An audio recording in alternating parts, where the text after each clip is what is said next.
Hello हमारे प्यारे भाई बहनों, आशा करते हैं आप सब ठीक होंगे, मन लगा के अपने एग्ज़ाम की तैयारी कर रहे होंगे।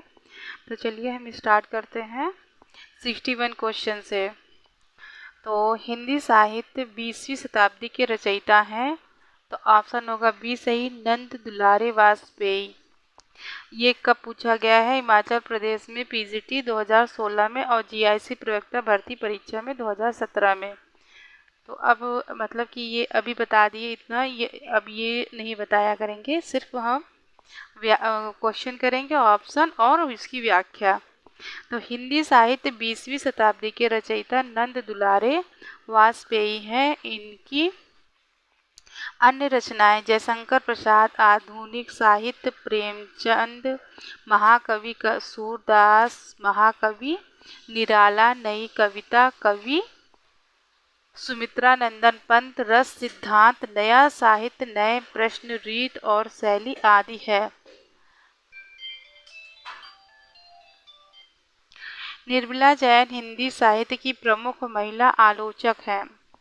इन्होंने हिंदी आलोचना की 20वीं सदी, रस सिद्धांत और सौंदर्य शास्त्र, कविता का प्रतिसंसार आदि आलोचनात्मक कृतियां लिखी हैं। नामवर सिंह की आलोचनात्मक रचनाएं कविता के नए प्रतिमान, दूसरी परंपरा की खोज, इतिहास और आलोचना, वाद विवाद, संवाद, आधुनिक साहित्य की प्रवृत्तियां आलोचक के मुख से आदि है। तो नेक्स्ट क्वेश्चन करते हैं। कविता कौमुदी के संग्रहकर्ता हैं राम नरेश त्रिपाठी। कविता कौमुदी के संग्रहकर्ता राम नरेश त्रिपाठी हैं। कविता कौमुदी में 15,000 से अधिक लोकगीतों का संग्रह है। इसमें काव्य के विविध रूपों, सोहर, कजरी, बिरहा, विवाह गीत, विदाई गीत आदि शामिल हैं। राम नरेश त्रिपाठी स्वच्छंदतावादी कवि हैं। इन्होंने मिलन, पथिक और स्वप्न शीर्षक से 3 काल्पनिक खंडकाव्य लिखा। राम नरेश त्रिपाठी ने कविता कौमुदी शीर्षक से 8 भागों में ग्राम गीतों, उर्दू, बांग्ला एवं संस्कृत की कविताओं का संकलन एवं संपादन किया। नेक्स्ट क्वेश्चन है, मिस्र बंधुओं में शामिल नहीं है तो केशव बिहारी। तो इसकी व्याख्या करते हैं। मिस्र बंधुओं में केशव बिहारी नहीं शामिल है। मिस्र बंधु है गणेश बिहारी, श्याम बिहारी और सुखदेव बिहारी मिश्र। तो नेक्स्ट क्वेश्चन है, मिस्र बंधुओं के अनुसार हिंद का प्रथम गद्य लेखक है। तो ऑप्शन बी सही होगा, गोरखनाथ। इसकी व्याख्या करते हैं। मिस्र बंधुओं के अनुसार हिंदी का प्रथम गद्य लेखक गोरखनाथ है। गोरखनाथ को नाथ साहित्य का आरंभकर्ता माना जाता है। गोरखनाथ की रचनाओं को पीताम्बर दत्त बर्थवाल ने गोरखबानी नाम से संपादित किया। सरहपा को हिंदी का प्रथम कवि स्वीकार किया जाता है। नेक्स्ट क्वेश्चन है, हिंदी साहित्य के इतिहास ग्रंथ की रचना निम्नलिखित में से सबसे पहले किसने की है? तो ऑप्शन होगा बी सही, शिव सिंह सेंगर ने। व्याख्या करते हैं। इसकी व्याख्या करते हैं। विकल्प में दिए गए लेखकों में शिव सिंह सेंगर ने सबसे पहले इतिहास ग्रंथ लिखा। इन्होंने 1883 ईस्वी में शिव सिंह सरोज नाम से इतिहास ग्रंथ लिखा, जिसमें लगभग 1838 भाषा कवियों का वर्णन है। चार्ल्स ग्रियर्सन ने the modern vernacular literature of Hindustan 1888 ईस्वी। मिस्र बंधुओं ने मिस्र बंधु विनोद 1913 ईस्वी और आचार्य रामचंद्र शुक्ल ने हिंदी साहित्य का इतिहास 1929 ईस्वी नामक इतिहास ग्रंथ लिखा। नेक्स्ट क्वेश्चन है, शिव सिंह सरोज का रचना काल है। तो ऑप्शन ए सही है, 1833 ईस्वी। इसकी व्याख्या करते हैं। शिव सिंह सेंगर ने शिव सिंह सरोज नाम से हिंदी भाषा में दूसरा महत्वपूर्ण इतिहास ग्रंथ लिखा। इसका रचनाकाल 1883 ईस्वी है। शिव सिंह सरोज में 1838 कवि भाषा कवियों का जीवन चरित्र तथा उनकी कविताओं के उदाहरण दिए गए हैं। इस प्रश्न का विकल्प त्रुटिपूर्ण है। इसमें शिव सिंह सरोज की रचना 1883 ईस्वी होना चाहिए था, जो विकल्प में नहीं है।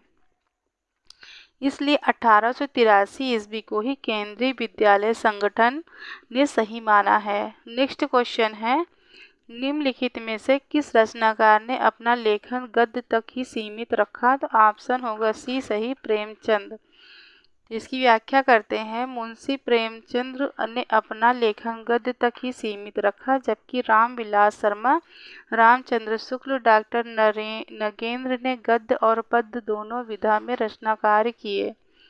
नेक्स्ट क्वेश्चन है, अपभ्रंश को पुरानी हिंदी सर्वप्रथम किसने कहा? ऑप्शन होगा बी सही, चंद्रधर शर्मा गुलेरी ने। तो इसकी व्याख्या करते हैं, अपभ्रंश को पुरानी हिंदी सर्वप्रथम चंद्रधर शर्मा गुलेरी ने कहा। गुलेरी जी की प्रसिद्धि का कारण उनकी कहानी उसने कहा था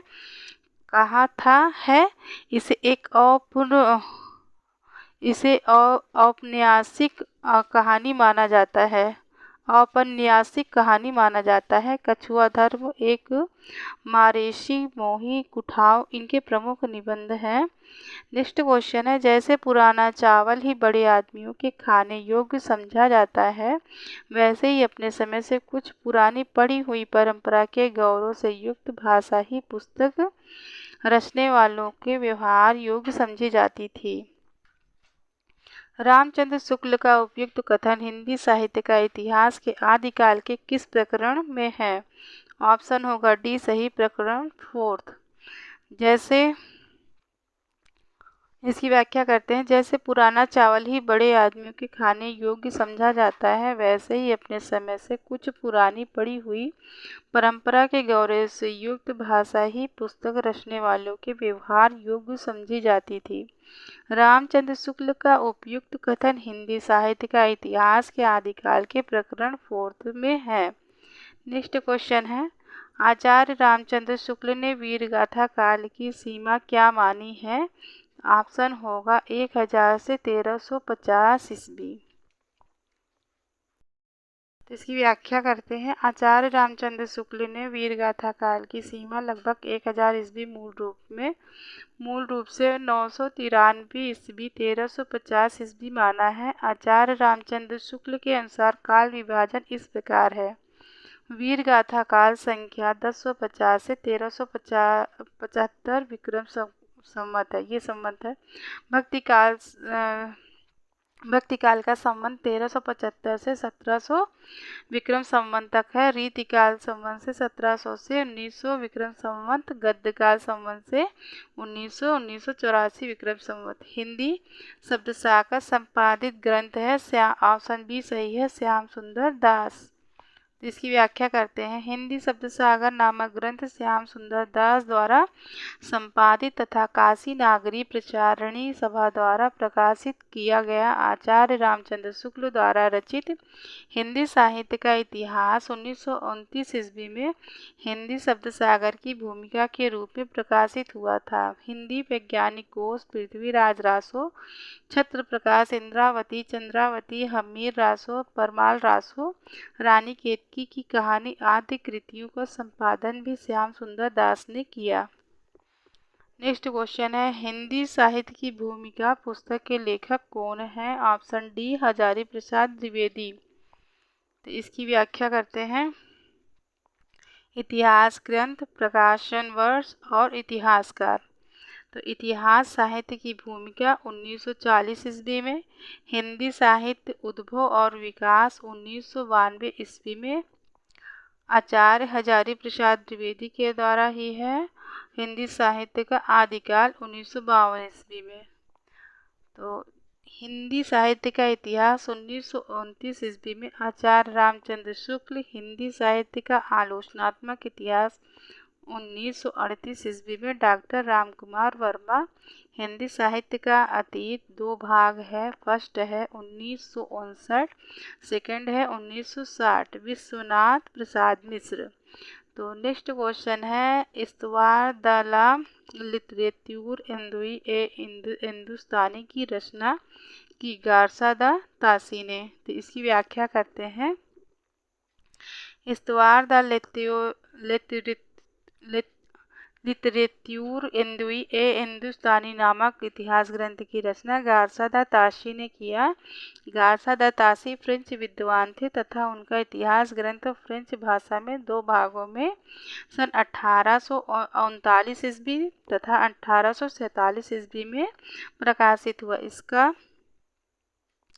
इसका तीसरा संस्करण 1871 ईस्वी में प्रकाशित हुआ था। हिंदी साहित्य के इतिहास लेखन का सबसे पहला प्रयास ताशी ने किया था।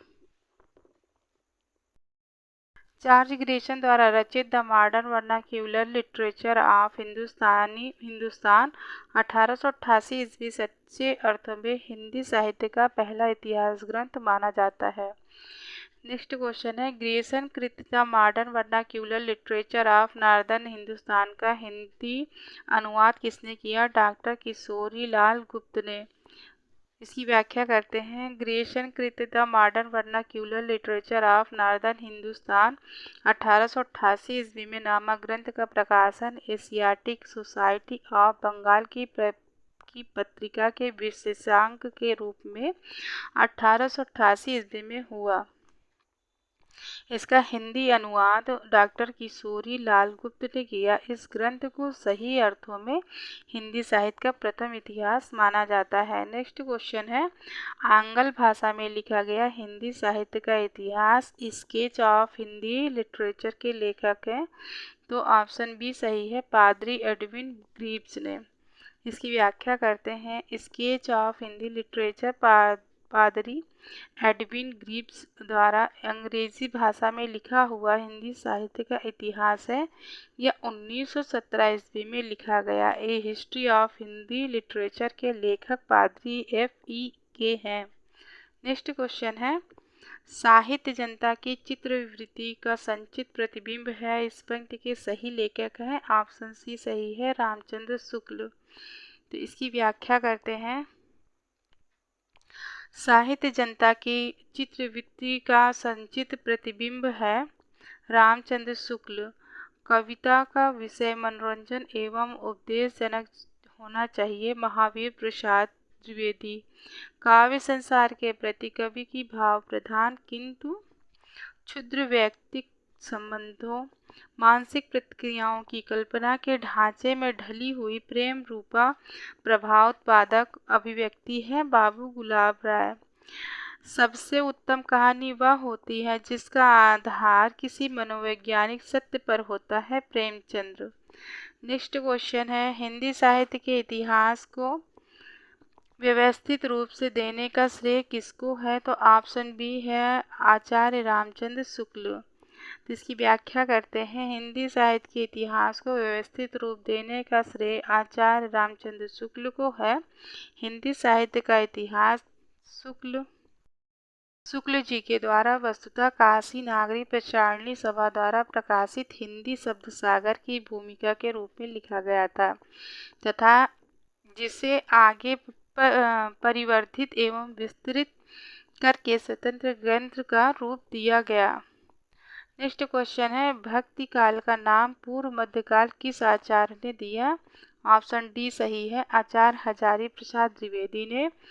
तो इसकी व्याख्या करते हैं। आचार्य हजारी प्रसाद द्विवेदी ने हिंदी साहित्य के भक्ति काल का पूर्व मध्यकाल तथा रीतिकाल को उत्तर मध्यकाल नाम दिया है। इनके द्वारा किया गया काल विभाजन इस प्रकार है।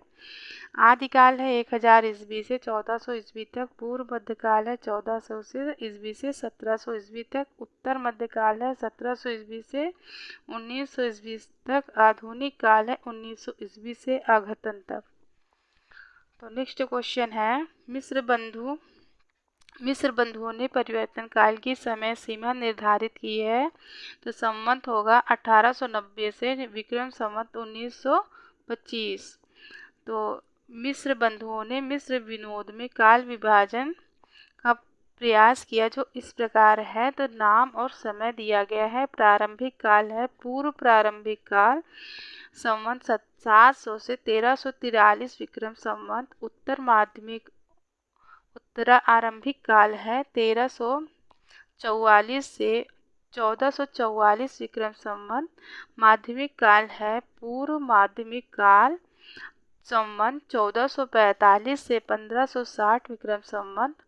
प्रौढ़ माध्यमिक काल संवत 1561 से 1680 विक्रम संवत। अलंकृत काल है पूर्वांकृत काल संवत 1681 से 1790 विक्रम संवत। उत्तरालंकृत काल है संवत 1791 से 1889 विक्रम संवत।